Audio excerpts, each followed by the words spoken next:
है, इस तन की भी सेवा कर रहे हैं। ये ठाकुर जी की सेवा के योग्य बन जाए, ये पवित्र हो जाए, इसका उद्धार हो जाए। ये उपकार, ये पर है, ये परोपकार, ये स्व नहीं है, ये पर है। तो इस शरीर को भी स्वस्थ रखना, समाज सेवा, माता पिता की सेवा, भगवान की सेवा, राष्ट्र की सेवा, ये सब भक्ति के अंतर्गत आता है। भक्ति कोई ऐसा जैसे मान लिया गया धूप बत्ती अगरबत्ती लगाना, आरती करना, ये भक्ति का एक अंग है। संपूर्ण भक्ति का अंग सेवा। सेवा, माता पिता की सेवा कर रहे हैं, आप भक्ति कर रहे हैं। राष्ट्र की सेवा कर रहे हैं, आप भक्ति कर रहे हैं। समाज की सेवा कर रहे हैं, आप भक्ति कर रहे हैं। बस ये कि स्मरण में आपके क्या चल रहा है। यदि स्मरण में सांसारिक बातें चल रही हो, भगवान की पूजा कर रहे हो तो भी अधूरी पूजा, और आप फावड़ा चला रहे हो, स्मरण भगवान का हो रहा है तो पूरी सेवा, पूरी पूजा हो रही है, पूरी भक्ति हो रही है। भगवान का स्मरण करते हुए युद्ध करने के लिए भगवान ने आदेश किया, मामनुस्मर युद्ध च, मेरा स्मरण करते हुए मार इन अधर्मियों को। तो मारना भी भजन है। अधर्मियों का नाश कर रहे हैं और भगवान का स्मरण कर रहे हैं तो भक्ति हो रही। भगवान आदेश कर रहे हैं अर्जुन जी को।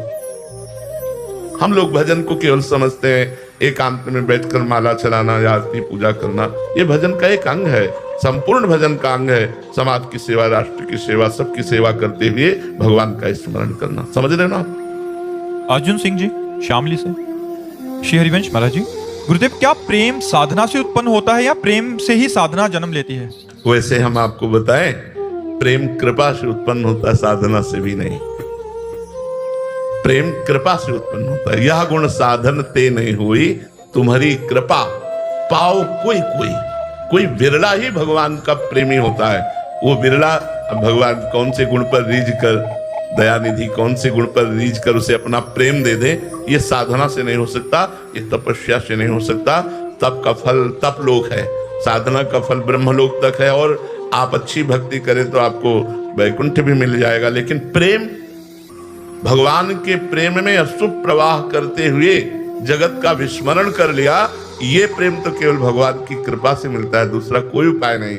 और भगवान की कृपा का रूप है भगवत प्रेमी महात्मा। कृपा का साक्षात स्वरूप है भगवत प्रेमी महात्मा।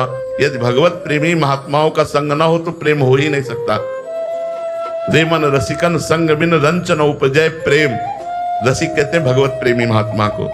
जो भगवत प्रेमी महात्मा है, उनका संग अगर ना हो तो रंच प्रेम नहीं उत्पन्न हो सकता, चाहे पूरे जन्म साधन करते रहो। प्रेम साधना से नहीं, प्रेम कृपा से होता है। और कृपा का साक्षात स्वरूप है अब मोहि भाव भरोस हनुमंता, बिनु हरि कृपा मिले नहीं संता। यदि भगवत प्रेमी महात्मा मिल गए तो अब प्रेम दुर्लभ नहीं है, नहीं तो प्रेम